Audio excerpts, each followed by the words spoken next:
하나님의 말씀 누가복음 8장 40절부터 56절입니다. 제가 봉독하겠습니다. 예수께서 돌아오심에 무리가 환영하니 이는 다 기다렸음이로라. 이에 회당장인 야이로라는 사람이 와서 예수의 발 아래 엎드려 자기 집에 오시기를 간구하니 이는 자기에게 12살 된 외딸이 있어 죽어가미러라. 예수께서 가실 때에 무리가 밀려들더라. 이에 12해를 혈루증으로 앓는 중에 아무에게도 고침을 받지 못하던 여자가 예수의 뒤로 와서 그의 옷가에 손을 대니 혈루증이 즉시 그쳤더라. 예수께서 이르시되 내게 손을 댄 자가 누구냐 하시니 다 아니라 할 때에 베드로가 이르되 주여 무리가 밀려들어 미나이다. 예수께서 이르시되 내게 손 댄 자가 있도다. 이는 내게서 능력이 나간 줄 알미로다 하신대 여자가 스스로 숨기지 못할 줄 알고 떨며 나와 엎드려 그 손 댄 이유와 곧 나은 것을 모든 사람 앞에서 말하니 예수께서 이르시되 딸아 내 믿음이 너를 구원하였으니 평안히 가라 하시더라. 아직 말씀하실 때에 회당장의 집에서 사람이 와서 말하되 당신의 딸이 죽었나이다. 선생님을 더 괴롭게 하지 마소서 하거늘 예수께서 들으시고 이르시되 두려워하지 말고 믿기만 하라. 그리하면 딸이 구원을 얻으리라 하시고 그 집에 이르러 베드로와 요한과 야고보와 아이의 부모 외에는 함께 들어가기를 허락하지 아니하시니라. 모든 사람이 아이를 위하여 울며 통곡하매 예수께서 이르시되 울지 말라 죽은 것이 아니라 잔다 하시매 그들이 그 죽은 것을 아는 고로 비웃더라. 예수께서 아이의 손을 붙잡고 불러 이르시되 아이야 일어나라 하시니 그 영이 돌아와 아이가 곧 일어나거늘 예수께서 먹을 것을 주라 명하시니 그 부모가 놀라는지라. 예수께서 경고하사 이 일을 아무에게도 말하지 말라 하시니라. 아멘. 오늘 말씀은 누가복음 8장 40절부터 56절입니다. 예수님께 나아가는 믿음이라는 제목으로 우리가 하나님의 말씀을 나누겠습니다. 예수님께 나아가는 믿음입니다. 오늘 성경에 보면은 두 가지 사건이 나오는데요. 이 두 가지 사건이 샌드위치 구조라는 그런 구조로 이루어져 있습니다. 야이로라는 사람이 예수님께 나왔어요. 이 사람은 회당장입니다. 유대인의 회당의 이제 지도자가 되는 것이죠. 이 사람이 자신의 딸이 이제 죽어감을 알기 때문에 예수님께 나와서 예수님께서 자신의 집으로 오셔서 딸을 고쳐주기를 요청을 하고 그 요청을 받고 예수님께서 이 야이로의 집으로 향하여 출발을 하셨어요. 그런데 가는 도중에 어떤 사건이 일어났는데 혈루증 걸린 여자가 예수님의 옷자락을 만지고 나음을 얻고 치유를 받는 사건이 일어났죠. 그리고 난 다음에 그 이야기가 다 끝나기도 전에 이 회당장의 집에서 사람이 와서 이야기하기를 딸이 죽었다라고 이야기를 하는 겁니다. 근데 예수님께서는 회당장에게 두려워하지 말고 믿기만 하라고 말씀하시고 그 집으로 가시죠. 가셔서 그 아이를 일어나 살리게 하시는 것입니다. 그래서 이 두 가지 사건, 야이로의 딸이 살아나는 사건과 그리고 이 혈루증 걸린 여인을 치유하는 그 사건, 이 두 사건이 오늘 본문에 나오는데요. 이렇게 이제 샌드위치 구조로 그 한 이야기의 중간에 다른 이야기가 껴있는 그런 구조로 이야기가 이렇게 나오게 됩니다. 이런 이야기는 우리가 다른 복음서에서도 특히 이제 마가복음서를 이야기할 때 자주 나왔었죠. 이런 이 샌드위치 구조는 유대인의 문학 속에서 유대인의 글쓰기 속에서 이 두 이야기를 통해서 더 강조되어지는 어떤 이야기를 하고 싶은 거예요.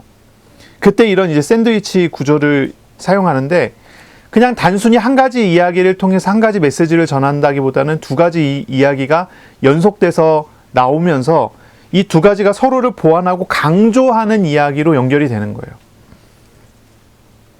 이 샌드위치 구조의 이 사역을 한번 보세요. 여기서 우리에게 가르쳐주는 메시지가 무엇입니까? 가르쳐주는 메시지. 이 혈루증 걸린 여인에게 나타난 일과 그리고 그 사이에 우리에게 주시는 하나님의 음성은 어떤 것입니까? 야이로의 딸이 죽었을 때 예수님께서 야이로에게 하셨던 말씀은 무엇입니까?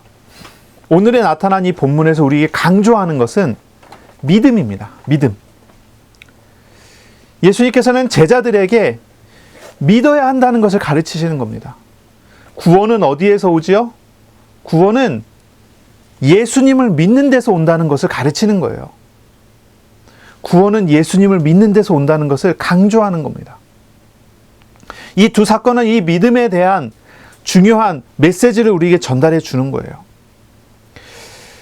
회당장이라고 하는 사람 야이로입니다. 이 회당장은 어떤 일을 하는 곳이죠? 회당에서 주로 하는 일은 율법을 강론하게 하고 율법을 지켜서 행하게 하는 그런 일을 하기 위해 이 회당이라는 것이 존재하는 거예요. 이 회당장이라고 하는 사람, 이 회당장은 보통 이제 임기가 1년 정도 된다고 해요. 그러니까 이제 돌아가면서 할 수도 있죠. 유대인 공동체가 형성이 되면 거기에 회당이 세워지는데 거기에서 이제 회당장이 될 만한 사람은 그 공동체의 장로쯤 되는 사람, 그런 사람이 임기를 1년을 잡고서 들어가서 이제 회당장을 하는 거예요. 이 야이로가 회당장에 있을 때입니다. 이 야이로는 한마디로 회당장이기 때문에 율법을 듣고 율법을 지키도록 회당을 유지시키는 일을 하는 그런 일을 하는 사람이라는 거죠. 이 야이로가. 아마 이 야이로라는 이 회당장은요, 유대인의 장로로서 율법과 전통에 있어서 매우 경건한 삶을 살기 위해서 치열하게 노력했던 사람으로 우리가 생각할 수 있어요. 그런 사람이 되어야 회당장을 할 수 있거든요. 이 야이로는요, 굉장히 노력했을 것 같은, 이 율법을 지켜나가고 거룩한 삶을 살기 위해서 굉장히 노력했을 것 같은 그런 사람이에요. 그런데 이 사람에게 큰 문제가 온 거죠. 이 사람의 딸이 죽게 된 것입니다. 이 사람의 딸이 죽게 된 거예요. 이 사람에게는 이제 굉장한 뭐라 그러죠? 고통이, 슬픔이, 아픔이 찾아오고 있는 것입니다. 여기에서 이 사람이 할 수 있는 것이 무엇입니까? 딸의 구원을 위하여, 자신의 구원을 위하여 할 수 있는 게 무엇입니까? 율법을 어기지 않고 율법을 다 지켜서 행하는 것입니까? 선행을 하는 것입니까? 돌을 닦는 것입니까? 그런 것이 아니죠. 구원은 율법을 지켜서 얻는 것도 아니고 선행을 해서 얻는 것도 아니고 도 닦아서 얻는 것도 아닙니다. 오늘 본문의 예수님은 분명하게 가르치는 겁니다. 믿으라라고 하는 것입니다. 예수님을 믿어서 구원을 얻는 것입니다. 이 샌드위치 구조를 통해서 우리에게 믿음을 가르쳐줘요. 또 한 사람이 나오죠. 혈루증 걸린 여자입니다. 이 혈루증 걸린 여자는 회당장이었던 야이로하고는 정반대에 있는 사람이라고 얘기할 수가 있어요. 아주 다른 계층의 아주 다른 삶을 살았던 그런 사람이죠. 야이로는 유대인의 지도층쯤 되는 사람으로서 율법을 잘 지키고 경건한 삶을 살고 사람들의 칭찬과 존경을 받는 위치에 있던 사람이라면, 이 혈루증 걸린 여자는 정반대예요. 혈루증 걸렸다는 얘기는 뭐냐면 하혈을 하는데 하혈이 멈추지 않는 것입니다. 아주 정반대에 있는 사람이에요. 유대인의 이 레위기 율법을 보면은 하혈을 할 때는 부정할 때라고 얘기하잖아요. 피를 흘리고 있으니 부정하기 때문에 그 부정함을 치유받기 전에는 성전에 나올 수가 없고요. 다른 사람에게 부정함이 옮겨질 수 있기 때문에 다른 사람에게 부정함을 옮기지 않기 위하여 격리된 생활을 해야 되고요. 사람들을 만나지 못하고 떨어져 있어야 되고요. 부정한 사람이라 부정한 여자라 하는 어떤 그러한 평가를 받아 사람으로부터 지탄을 받고 외면당하고 왕따당하는 그런 사람인 거예요.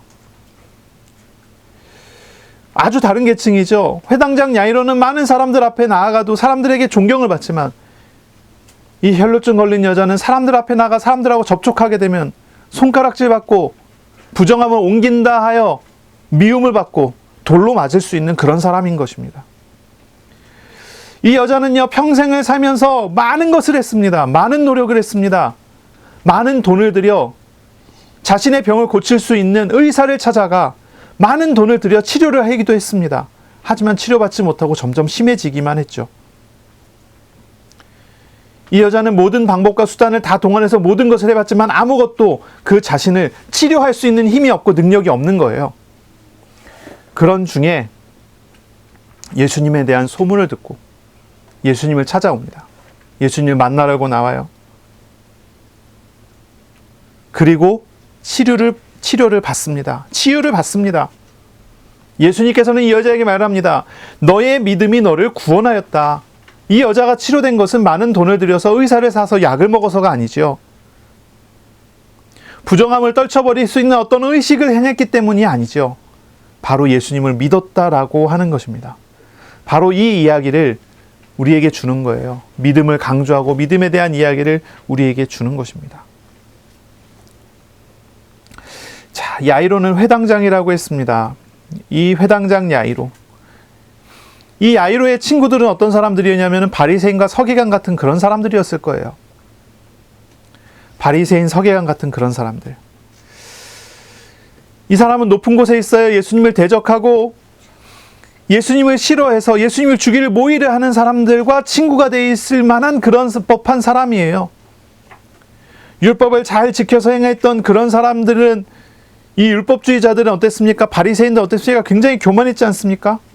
하지만 이 야이로는 굉장히 겸손한 모습으로 예수님을 찾아와요. 야이로의 딸이 12살 됐거든요. 외동딸입니다. 아주 아파서 죽게 되었기 때문입니다. 야이로는 자신이 지켜온 율법과 전통에 의한 경건이 자신의 딸이 아픈 데는 아무 소용이 없다는 것을 알게 됐어요. 아무 소용이 없다는 걸 알게 됐어요. 야이로는 자신의 딸을 살릴 수 있는 방법을 여러 가지로 찾아봤지만 어디에서도 찾지 못한 것입니다. 야이로에게 있는 유일한 희망은 단 한 가지밖에 없어요. 이 땅에 그리스도로 오신 예수님을 찾아가는 것밖에 없었던 것이지요. 그래서 이 야이로는 예수님께 나온 것입니다. 이 혈루증 걸린 여자도 마찬가지지요. 어떤 방법과 수단을 사용해도 자신의 병을 고칠 수가 없는 것입니다. 이 여자도 12년간 투병 생활을 했어요. 이 12라는 숫자가 나오잖아요. 12살 된 야이로의 외동딸, 그리고 12년 동안 혈루증에 걸린 여인. 이 12년간 투병 생활을 하는 중에 어떤 것으로도 자신을 고칠 수가 없고 구원을 얻을 수가 없는 것입니다. 하지만 한 가지의 소망, 희망이 이 여자에게 생긴 것이죠. 바로 그리스도에 대한 소문을 들은 것입니다. 그리스도를 만나기 위해 예수님께 나온 것입니다. 이 두 이야기, 이 야이로의 딸, 그리고 회당장 야이로의 딸과 혈루증 걸린 이 여자, 이 두 사람에게 예수님께서 가르쳐 주신 메시지는 한 가지입니다. 믿음이라는 것입니다. 근데 차이가 있죠? 차이가 있어요. 이 혈루증 걸린 여자는요, 예수님을 믿으면 된다는 확신을 가지고 생명 걸고 나옵니다. 담대하게 나오고 사람들 앞에 나서서 간증을 합니다. 간증이라고 해야 될까요? 고백을 하죠. 고백이라고 해야 되겠죠. 이 야이로는요, 딸이 죽었다는 소식을 듣고 두려워하며 믿음이 흔들리는 상황입니다. 그런데 그때 그런 상황 속에서 예수님께서 이 야이로에게 믿음을 붙돋아 주시고 믿음을 갖도록 도우셔서 구원하시죠. 이런 과정이 있어요. 조금은 다르지만, 그리고 완전히 다른 계층에 있는 두 사람이지만 같은 한 가지 방법으로 하나님께서 주신 구원의 이 실상을 우리는 말씀을 통해서 좀 찾아볼 수가 있어야 되겠습니다. 졸리시면 좀 일어나셔서 들으셔도 되고요. 잠을 좀 깨시고 말씀을 좀 제대로 들을 수 있도록 하시면 되겠습니다. 자, 야이로라는 사람부터 조금 생각해 볼까요? 야이로는 어떤 믿음을 가지고 있었을까요? 이 야이로는요, 거룩한 삶을 살아갔던 그런 사람이었죠. 거룩한 삶을 살기 위해 노력했고 그렇게 살아갔던 그런 사람. 이 야이로 같은 그런 계층에 있는 사람들은 어떤 사람들입니까? 이 야이로 같은 계층에 있는 사람들은요, 거룩한 삶을 살기 위해서 노력하는 사람이었기 때문에 사실은 그것 때문에 예수님께 나올 수 없는 사람이었어요. 그것 때문에. 야이로와 같은 계층에 있던 사람들은 그래서 예수님을 믿지 않았던 것이죠. 율법과 전통을 지키는 일에 충실했어요. 죄 짓는 일을 멀리했던 그런 사람입니다. 스스로가 죄를 짓지 않고 죄가 없다고 생각했기 때문에 죄인과 세리와 친구가 되어 사역하시고 움직이시는 예수님께 나오기가 참 어려운 그런 사람인 거예요. 바리새인, 서기관 같은 그런 사람들은 예수님을 배척하고 배척했습니다. 왜냐하면 이 예수님은 자신들의 기준과는 너무나 다르고 자신들이 얻고자 하는 것과 예수님께서 주시고자 하는 것이 너무나 차이가 컸기 때문이죠. 하지만 이 야이로는 예수님께 나와야 합니다. 나와야 했습니다. 그 이유는 자신의 딸의 질병 때문입니다.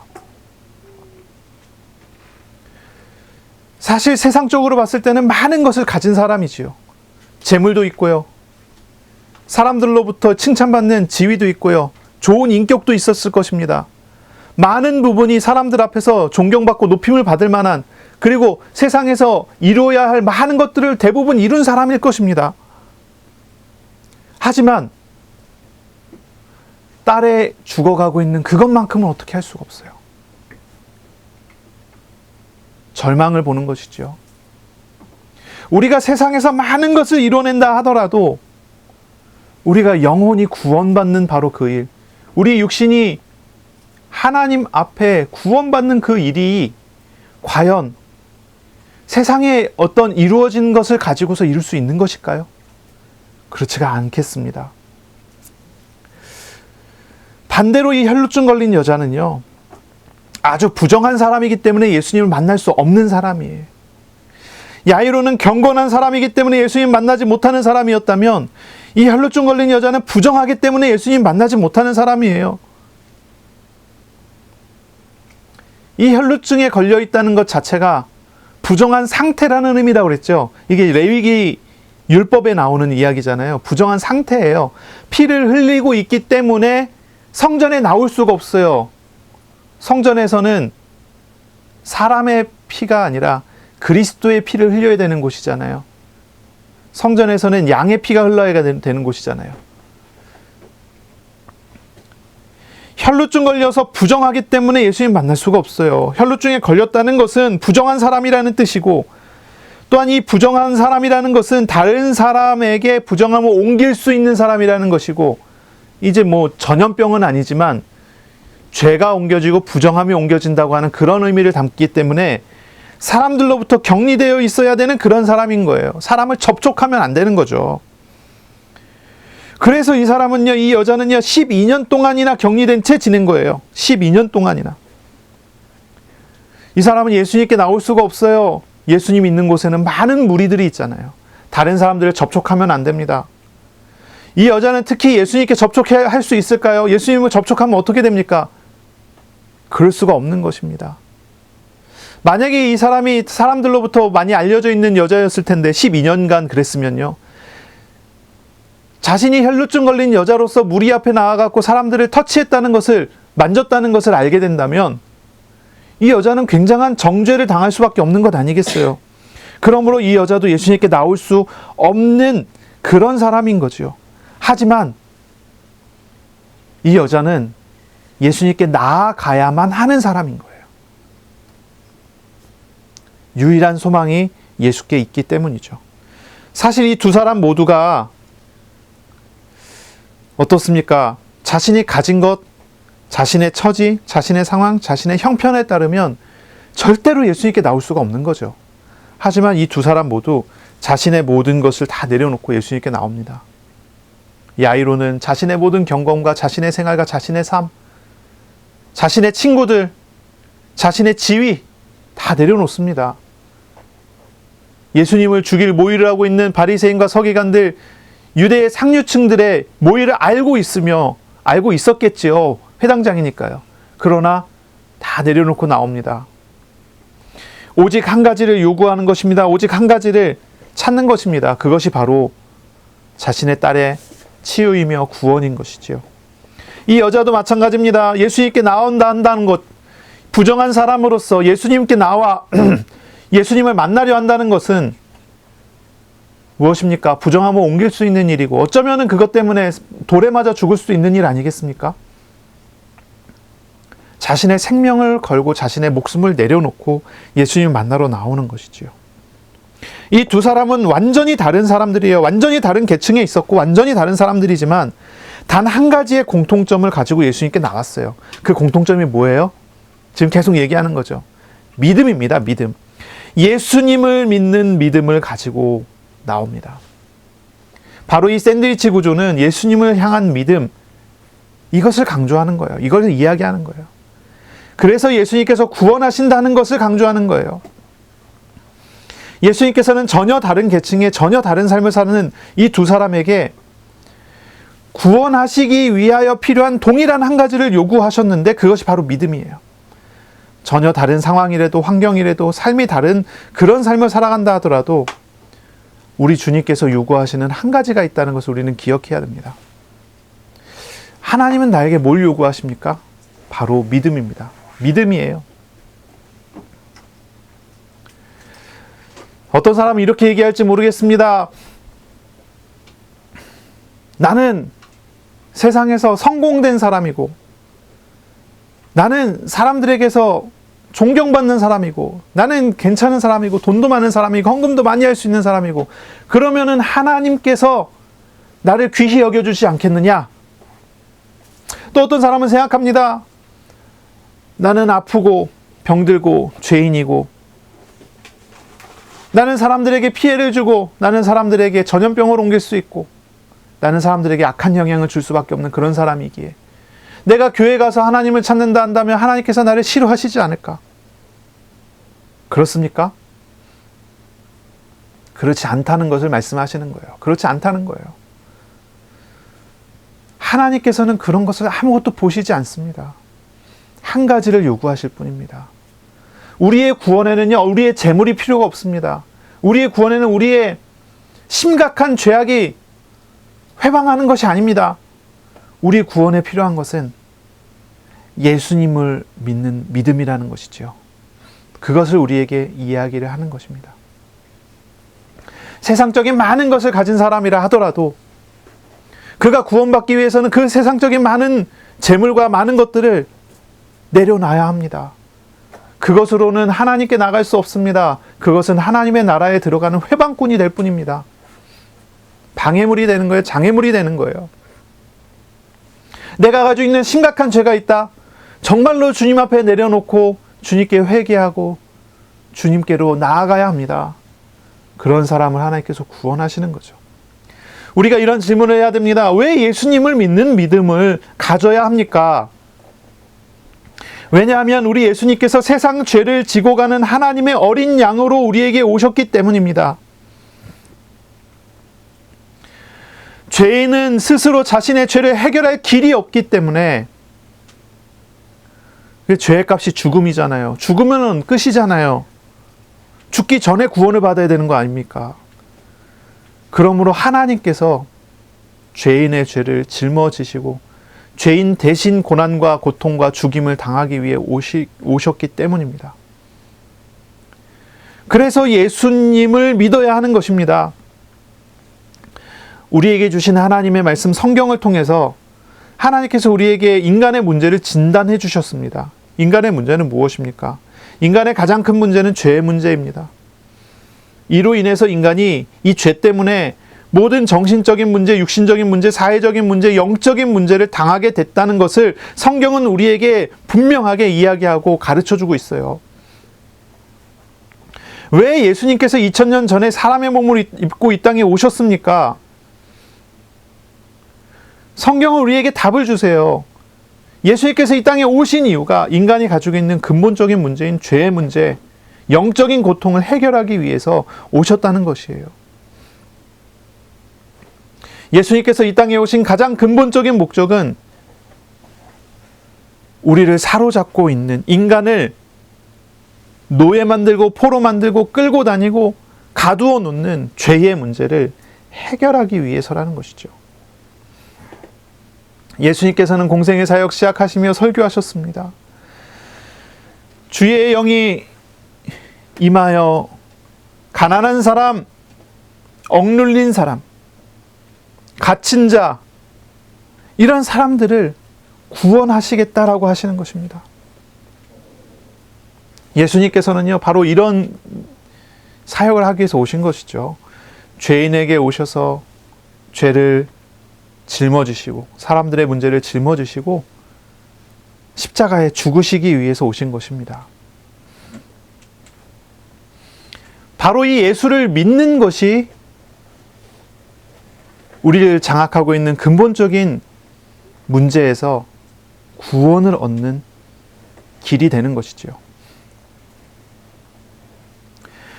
지금도 십자가에 죽으시고 부활하셔서 지금도 살아계신 예수님을 인격적으로 만나 믿는 사람은 구원을 받습니다. 예수님을 믿는 믿음을 갖는 사람은요, 인생의 문제를 대신 지시는 예수님과 함께하는 그런 은혜를 누리게 되는 것입니다. 주님 안에 있는 구원, 하나님의 나라를 누리는 축복을 얻게 되는 것이지요. 저와 여러분은 사실 그렇죠. 혈루증 걸린 여인이나 이 야이로 같은 회당장 같은 이런 사람과는 많은 처지가 다를 것입니다. 처지가 다르고 상황도 많이 다르겠죠. 똑같을 수는 없겠지요. 하지만 이 사람들과 같은 인생의 문제를 두고서 갈등하고 고민하고 있지 않습니까? 그렇다면 그런 사람은요, 정말로 우리의 죄의 짐과 우리의 고통의 짐을 짊어지시고 지금도 살아계시며 마음의 문을 두드리시는 예수님께로 나아가시기를 바랍니다. 그것이 굉장히 중요한 비밀이겠죠. 우리는 예수님을 믿어야 합니다. 자, 믿음이 무엇입니까? 믿음이 뭐죠? 무엇이 믿음입니까? 무엇이 믿음입니까? 믿음은요, 이제 세 가지 정도로 우리가 이제 이야기를 할 수 있거든요. 믿음은요, 하나님을 아는 것에서 시작을 합니다. 하나님을 알아가는 것, 하나님을 아는 것. 그 다음에는요, 그 하나님의 뜻에 동의하는 것입니다. 하나님을 알고 하나님의 뜻을 알아 거기에 내가 동의하는 것. 하나님을 알고 하나님의 뜻에 동의하여 그 다음에 무엇입니까? 내가 하나님을 믿고 의지하게 되는 것. 그것이 믿음이에요. 이것이 믿음입니다. 여러분 신학책 같은 걸 찾아보면요, 이런 식의 내용을, 이 세 가지 내용을 길게 풀어놨어요. 간단하게 설명은 그래요. 내가 하나님을 알게 되고 그 뜻을 알아 동의하게 되고, 그러므로 하나님의 선하심을 알아 하나님을 믿어 의지하게 되는 것, 그것이 믿음이라는 말이에요. 하나님을 신뢰함으로, 예수님을 신뢰함으로 내 영혼과 육신의 모든 것을 맡길 수 있는 것이 믿음을 갖는 것이에요. 이제 이 믿음에 대한 것을 사람들이 이제 생각할 때 어떻게 쉽게 생각합니까? 일반적으로 사용하는 거는 그냥 내가 지식적으로 동의하면 믿는다 그렇게 얘기해요. 하나님 믿어 그러면 하나님 믿어 그래요. 그 하나님 믿는다는 뜻이 어떤 뜻이에요? 주님을 정말로 신뢰하기 때문에 나의 인생과 나의 모든 삶을 하나님께 맡기는 사람 됐어라는 의미입니까? 이제 거기까지 안 가잖아요, 보통. 그쵸? 거기까지 안 가고 어디까지만 갑니까? 중간까지만 가죠. 내가 하나님 믿어라는 얘기는 교회 다닌다는 그런 의미이기도 하고요.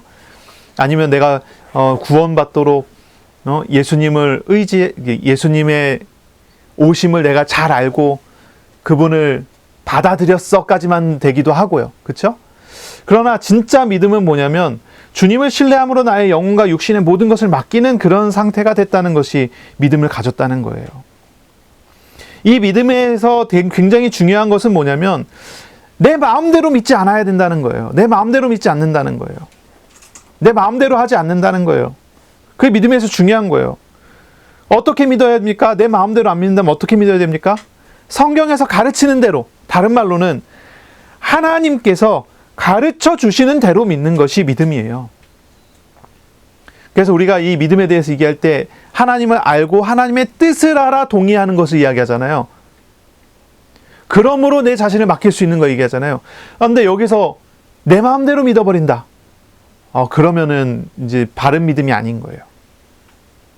바른 믿음은 주님이 가르쳐 주신 대로.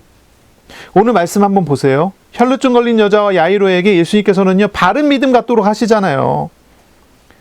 자신의 생각대로 믿지 않도록 가르치시잖아요. 자신의 생각대로 생각하지 않도록 가르치시잖아요. 특히 이 혈루증 걸린 여자 한번 보세요. 자신의 생각대로 하고 치유받고 가려고 하니까 예수님께서 불러 세우시죠. 그리고 가르치시잖아요. 가르치세요. 예수님을 인격적으로 알도록 가르치시고, 그쵸? 너의 믿음이 너를 치유했다라고 이야기하지 않고 너의 믿음이 너를 구원했다라고 하는 메시지를 통하여 인격적인 만남과 인격적인 교제가 나타날 수 있는 놀라운 축복을 주시는 겁니다. 야이로도 그렇죠. 딸이 죽었다는 소식을 듣고 절망하게 됐을 때, 두려워하게 됐을 때 예수님께서는요, 이 야이로에게 자신의 생각에 사로잡히지 않도록 가르치세요. 믿기만 하라라고 하는 말씀을 통해 주님께서 가지고 계신 생각과 주님께서 하려고 하는 의지가 무엇인지를 야이로에게 가르쳐 주셨어요.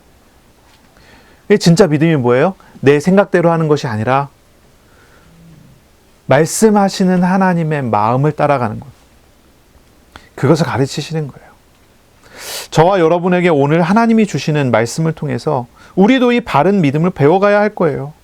말씀하시는 하나님을 알아가는 예배의 시간이 되시기를 바랍니다. 내 생각을 내려놓고 주님의 뜻을 받아들이고 주님을 신뢰하는 마음으로 자신을 내어 맡기는 그런 예배, 그러한 한 주가 되기를 바랍니다. 아멘. 자, 이 혈루증 걸린 여자, 이 여자에 대해서 조금 이야기를 해야 될 것 같아요. 오늘 말씀해 보시면요, 42절을 볼까요? 42절의 뒤쪽에 보면은 예수께서 가실 때에 무리가 밀려들더라 라는 말씀이 있어요. 예수께서 가실 때에 무리가 밀려든다. 밀려든다라고 하는 단어가 쉼프니고라고 하는 단어예요. 쉼프니고.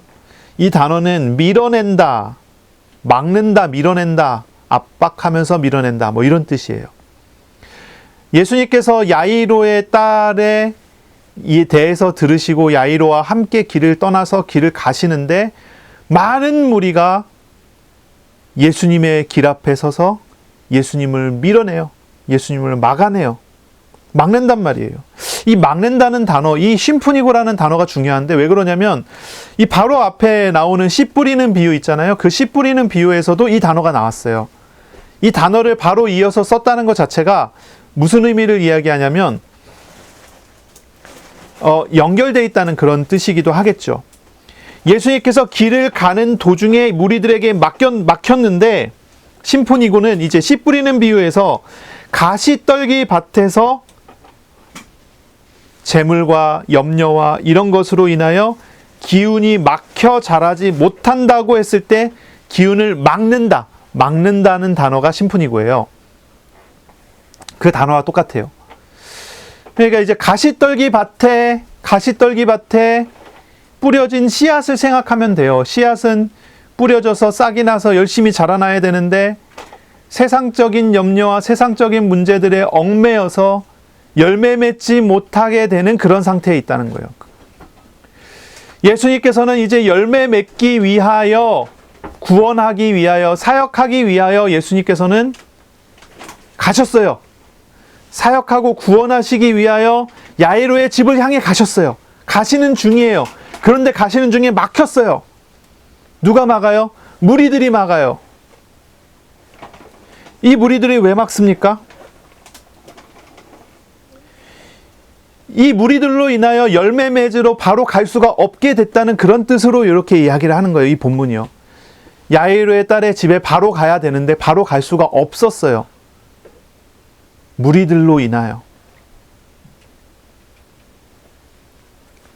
이 무리들이 예수님의 길을 막은 목적은 긍정적이지는 않아 보여요. 이들은 열매 맺는 사역을 회방하는 사람이 돼버렸어요. 그리고 이 무리의 대다수는 어떤 성격을 가지고 있습니까? 예수님을 따라다니면서 많은 이득을 경험하려고 하지만 결국은 예수님을 떠나고 예수님의 십자가에 못 박는 사람들이 되죠. 이 사람들은 열매 맺는 사역을 회방하는 사람이 되어 있습니다. 이 사람은 자신의 이득을 위하여 예수님을 이용하는 것입니다. 오병이어의 기적이 일어났을 때 사람들은 얘기했습니다. 예수님을 왕으로 삼자. 예수님이 왕이 되면 우리는 이제 먹을 걱정 안 해도 된다. 그렇게 생각하던 사람들이에요. 그렇게 생각했던 사람들이에요.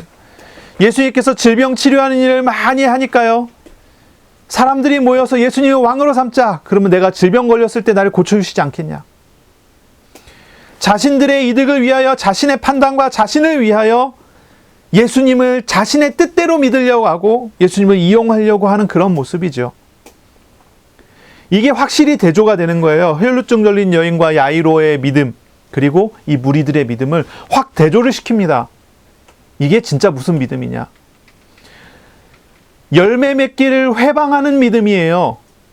이 무리들의 믿음은 열매 맺기를 회방하는 믿음이에요.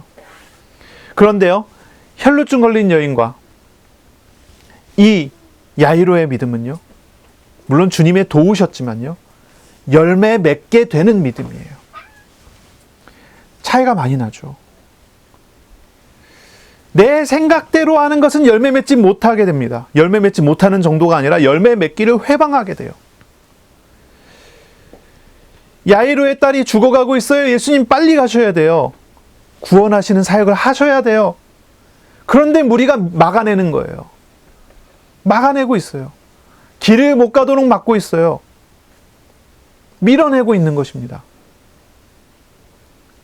그래서 야이로의 딸이 죽어버리잖아요. 물론 우리 주님께서는 죽은 딸을 살리시기도 하십니다. 근데 우리가 기억해야 되는 건 그거예요. 내가 가지고 있는 믿음이 주를 막고 있는 것 아닌가. 회방하는 믿음 아닌가. 열매 맺지 못하도록 하는 믿음 아닌가. 그 내용은요, 세상적인 거예요. 재물과 재리와 염려와 세상적인 거예요. 어떤 염려에 사로잡혀서 주님 일하시지 못하도록, 주님 길 가시지 못하도록 막는 거 아니겠습니까? 오늘 이 막는 사람 중에 한 사람이 등장을 하는데요, 바로 혈루증 걸린 여자입니다. 혈루증 걸린 여자. 근데 다른 사람들은 예수님을 길 가지 못하도록 막는 데 있어서의 역할을 했다면, 이 혈루증 걸린 여자는요, 예수님을 막기 위한 목적이 아니에요. 이 혈루증 걸린 여자도 예수님 앞에 나와 예수님을 특별히 터치한 사람이기는 하지만 목적은 막기 위한 목적이 아니에요. 다른 목적이지요. 이 여자는 낫기 위한 목적으로, 구원받기 위한 치료받기 위한 목적으로 예수님께 손을 댄 것입니다.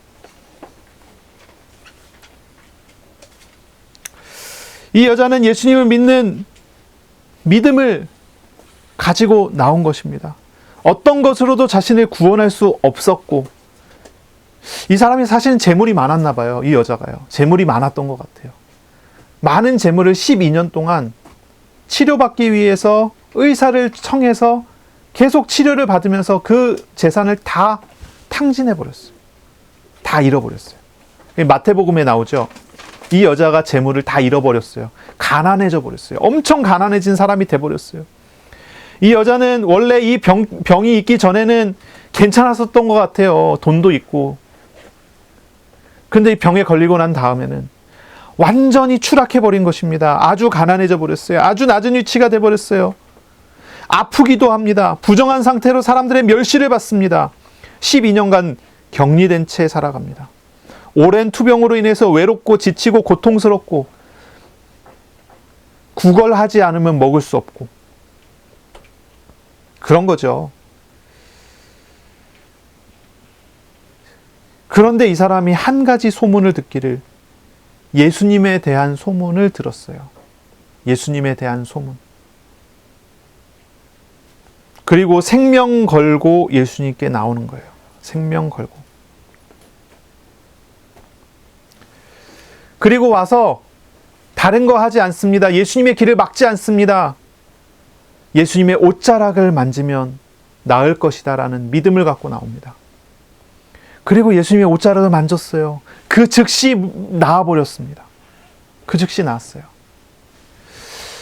이 여자가 가진 믿음은 무엇입니까? 예수님이 그리스도라는 것에 대하여 들었고, 그리스도시라면 나를 낫게 하실 수 있다는 그런 마음과 믿음을 가진 것이죠. 그리고 예수님께 나와 예수님께 손을 댄 것입니다. 그런데 이 사람의 행동이 우리가 좀 오해할 만한 게 있는데요. 혹시 이렇게 생각하는 사람도 있어요? 지푸라기라도 잡아보고 싶은 마음에서 예수님을 터치하지 않았나? 그랬나요? 이 여자의 믿음은 지푸라기라도 잡아보고 싶은 그런 마음에서 나온 행동은 아니었을 것 같아요. 이 여자의 행동은요, 예수님이 바로 구원하시는 하나님 그리스도라는 사실을 알고 찾아와서 한 행동이었어요. 그런 행동이었음을 우리는 이 뒤에 나타났던 이 여자의 행동을 통해서 알 수가 있어요. 이 여자는 낫고 난 다음에 예수님께서 멈추시고, 길을 가다가 멈추시고 뒤돌아보시고 나오라고 이야기했을 때 많은 사람들 앞에 나와 자신의 처지를 다 고백하고, 그러나 예수님 만지고 나았습니다라고 하는 예수님의 증인이 되는 사람이 됐어요. 지푸라기 잡는 심정이 아니라 담대함과 확신과 믿음을 가지고 주님 앞에 나온 것이죠.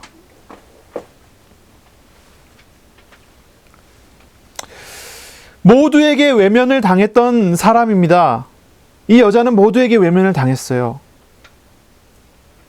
하지만 주님을 향한 믿음의 행동을 우리 주님께서는 외면하지 않으셨어요. 외면하지 않았습니다. 율법주의적이었다고 한다면 이 여자가 예수님을 터치했을 때 너는 부정한 사람인데 나를 만졌다라고 하면서 정죄했을지도 모르겠어요. 그러나 우리 예수님께서는 그 여자가 예수님을 만진 것에 대하여 많은 사람에게 알리면서 그걸 정죄하지도 않고, 그러나 그 여자가 깨끗하게 되었음을 많은 사람들 앞에서 증명해 주심으로, 인격적으로 자비하심으로 이 여자를 대해 주셔요. 이 여자가 예수님께 나왔을 때 우리 주님께서는 이 여자에게 먼저 치유를 선물해 주셨어요. 46절에 보면은 능력이 나갔다는 말이 나오는데요.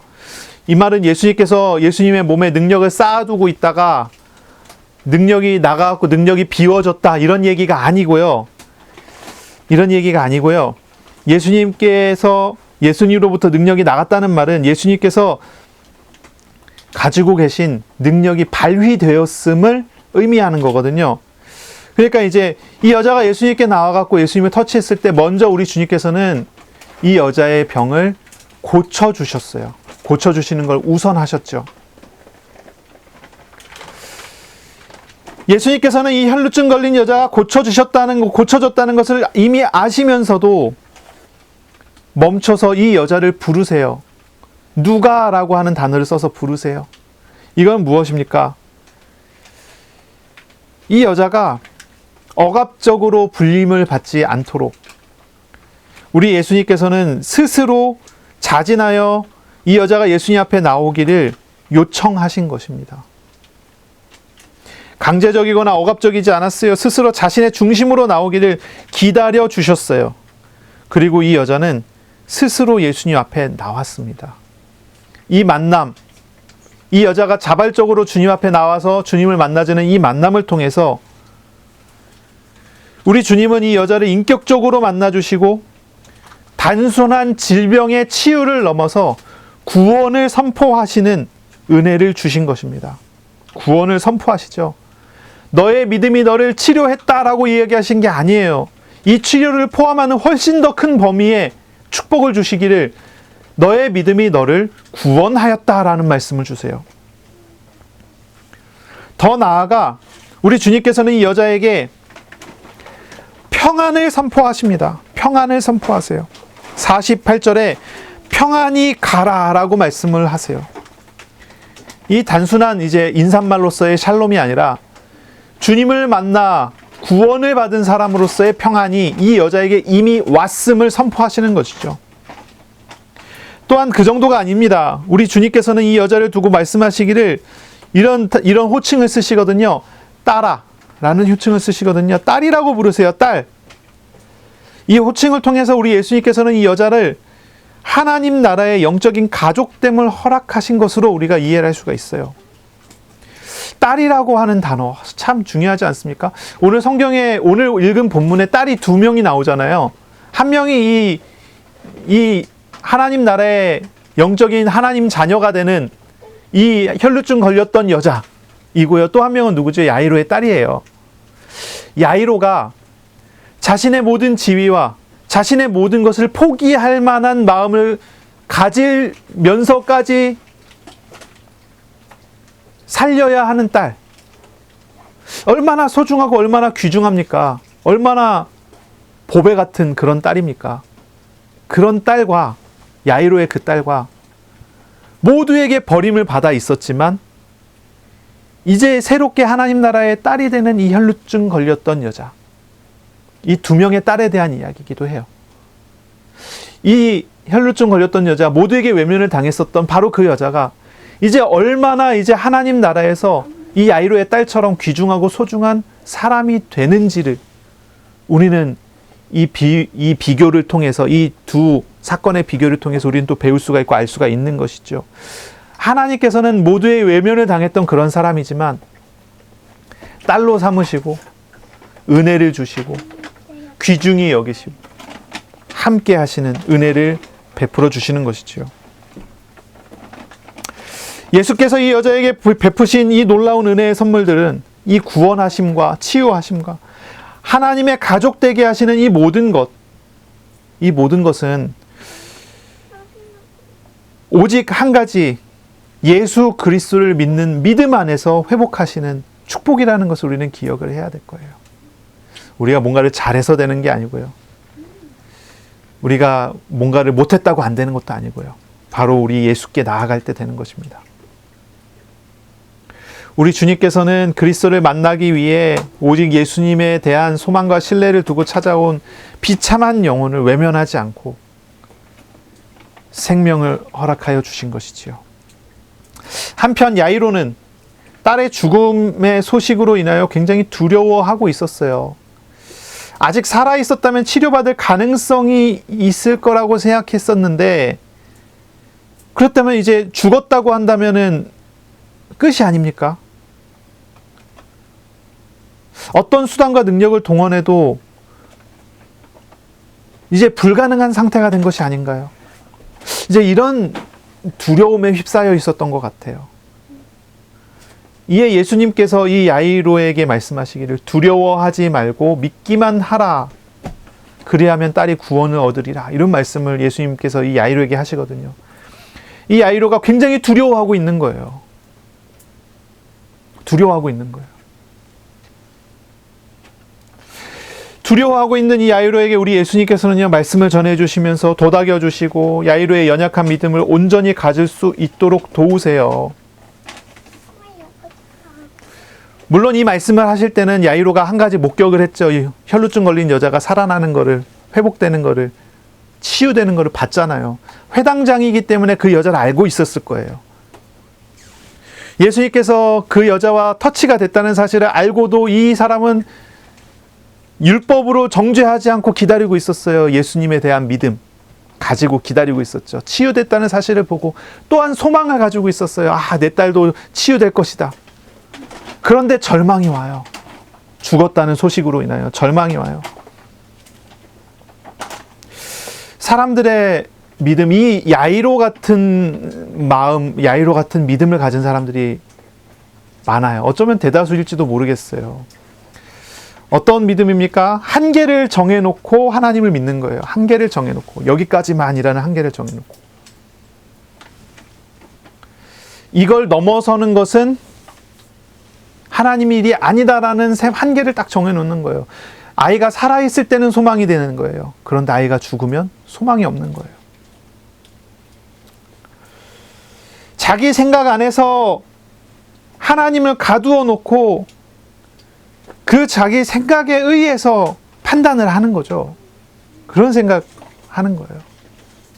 혹시 그렇지 않습니까? 그런 사람 참 많은데 우리들이 참 하나님의 은혜 가운데 서시기를 바랍니다. 참된 믿음은요, 사람의 생각을 따라가는 것이 아닙니다. 참된 믿음은 주님의 가르침을 따라가는 거예요. 참된 믿음은 내 판단이 아니라 주님 말씀하시는 것이 무엇인가를 듣는 것입니다. 주님의 뜻을 아는 것입니다. 주님의 뜻이 어디에 있는지를 알아가고 그 뜻에 동의하고, 그러므로 주님의 뜻 앞에 내 자신을 맡겨드릴 수 있는 것이 믿음입니다. 예수님께서는 이 야이로에게 말씀하세요. 믿기만 하라. 두려워하지 말고 믿기만 하라. 이것이 주님의 뜻이었어요. 이 야이로는요, 이제 이 한 가지만 하면 됩니다. 주님의 뜻이 무엇인 줄 알았으니 거기에 동의하고 주님을 믿고 맡기기만 하면 됩니다. 우리 하나님은 못하실 능력이 없으신 분 아닙니까? 못하실 일이 없는 분 아닙니까? 우리 주님 원하신다면 무엇이든지 하실 수 있는 분 아닙니까? 그래서 사람들은 자기 스스로가 자기의 한계를 정해놓고 이 생각을 한단 말이에요.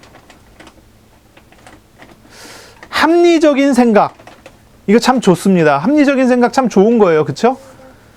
합리적으로 판단한다는 거 참 좋은 거예요. 그런데 하나님은 초합리적이잖아요. 합리를 넘어서시잖아요. 그렇죠? 기적이라는 단어가 있어요. 기적은 뭡니까? 우리의 사고 체계를 넘어섰을 때 기적이라는 표현을 써요. 합리적이지 않은 일이 벌어졌을 때 기적이 일어났다고 얘기를 해요. 그런데 문제는 뭐냐면 하나님은 합리적인 것에 매이지 않는다는 거예요. 그렇죠? 사람들은 어떤 일이 일어났을 때 스스로 먼저 판단해버려요. 아, 끝났구나. 이제 더 이상 안 되겠구나. 하나님께 물어보려고 하지도 않아요. 하나님의 뜻이 어디 있는지 찾지도 않아요. 끝났구나. 이렇게 돼버렸구나. 저렇게 돼버렸구나. 그런데 하나님께서는 우리를 부끄럽게 만드시죠. 시간이 지나서 보면은 그게 끝이 아니라는 사실을 알게 하실 때가 많잖아요. 스스로가 무너지게 만들도록 하는 것이, 스스로가 포기하도록 만들도록 하는 것이 사단의 속이는 공격 목표예요. 우리 스스로가 판단하고 스스로가 포기해야지, 그래야지 사단이 이기는 거예요.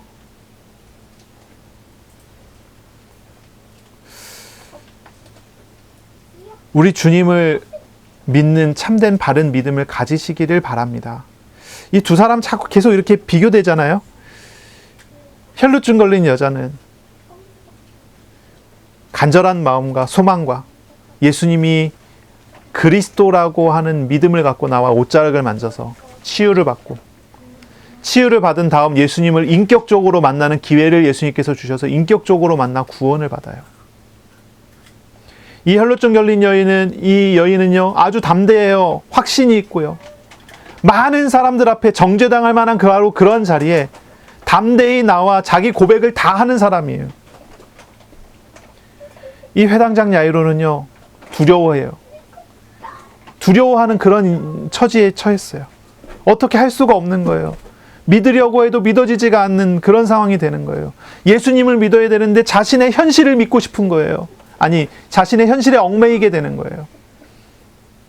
살아있을 때는 괜찮은데 죽었다 소식을 들으니까 더 이상 믿지 못하게 되는 그런 상황에 처해지는 거죠. 이 두 믿음이 비교가 되지요. 그러나 우리 주님께서, 인격적이시고 사랑이 많으신 우리 주님께서는 믿음이 연약한 자의 믿음을 도우셔서 믿음을 갖게 하세요. 그 집에 갑니다. 그 집에 가서 회당장 야이로와 그 부인과, 부인도 같이 갔나요? 그리고 베드로와 야고보와 요한 5명만을 데리고 이 아이가 죽어있는 방으로 가서 이 아이를 일으키시죠. 일으키세요. 마태복음에 보면은 예수님이 이렇게 말씀하셨어요. 달리다굼, 소녀여 일어나라 라는 말이에요. 달리다굼 하고 이 소녀를 일으켰어요. 살아났다 그랬죠. 그러므로 이 회당장 야이로에게 믿음을 허락하시는 것입니다. 믿음을 주시는 것입니다. 우리 주님께서는 얼마나 인격적이신 분이신지 모르겠어요. 우리 주님께서는, 인격적이신 우리 주님께서는요, 우리가 믿음이 없다로는 믿음 없는 그것대로 평가하시고 그것대로 채점하시고 그것대로 결과를 주시는 분이 아니시라는 거예요. 혈루증 걸린 여인은 치료는 받았지만 주님 인격적으로 알지 못하고 있으니 일부러 불러 세워 일부러 스스로 나오게 하여 인격적인 만남을 주시고요. 이 야이로는 두려워하며 믿음이 없어져 가니 주님께서 믿음을 도우셔서 믿게 하셔서 구원을 선물로 주시는 것입니다. 우리의 믿음은요, 인격적이신 하나님을 알아가고 경험하고 주님께 동의하여 주님께 우리 자신을 맡기는 것으로 나아가야 하는 것입니다. 자, 야이로의 딸의 죽음으로 인하여 나타난 분위기가 있어요. 아주 굉장히 슬픈 장례 분위기가 형성이 됐습니다. 아주 슬픈 장례 분위기. 사람들이 곡하기 위해 울고 곡하기 위해 모여들고 나오고 있었습니다. 그때 예수님께서는 사람들에게 말씀하시기를 울지 마라. 죽은 것이 아니라 잔다라고 말씀하셨어요. 하지만 이 소녀의 죽음을 알고 있었던 이들이 그 말씀에 비웃고 비웃었습니다. 이 소녀가 죽은 것이 아니라 잠시 기절했을 것이다. 그럴 수가 없다는 증인들이 여기 있는 거죠. 죽은 것을 확실히 확인한 사람들이 있었다는 것입니다. 그러니 이들은 그것을 보고 비웃고 있는 그런 상황이에요. 하지만 예수님께서는 이 소녀의 손을 잡고 일어나라고 명령하시고 이 소녀는 살아나죠. 이로 인해서 이 아이의 부모는 매우 놀랐다고 합니다. 매우 놀랐다고 이야기를 합니다. 이 소녀는 예수님께서 즉시 일으키셔서 살아난 사람이 되었습니다. 네, 한번 생각해 보세요. 이 사람은 죽은 것이 아니라 잔다. 저는요, 이 성경 구절을 딱 읽는데요. 이 소녀가 죽은 것이 아니라 잔다라고 하는 그 단어가 제 마음에 하나의 울림이 되는 거 있죠. 옛날 생각이 나더라고요. 옛날 생각이 나요. 여러분 혹시 그런 사람 본 적 있습니까? 예수님을 믿고 예수님과 함께 하면서 주님 안에서 평안을 누리면서 죽은 사람을 본 적 있습니까? 그런 죽음을 목격한 적이 있습니까?